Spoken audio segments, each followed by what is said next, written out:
আসসালামু আলাইকুম ওরহমতুল্লাহ। প্রিয় ভিউয়ার্স, আজকে চলে এলাম সোনাবাড়িয়ার মঠবাড়িতে।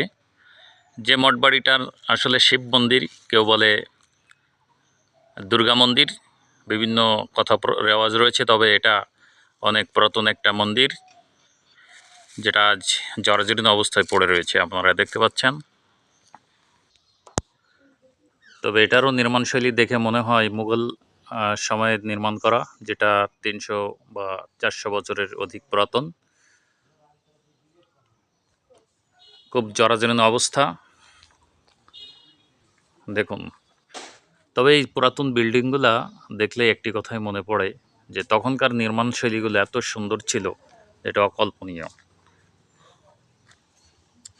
এই যে দেখুন, ইটগুলা এখনও প্রায় অক্ষত অবস্থায়, এবং যেগুলো আমরা দেখতে পাচ্ছি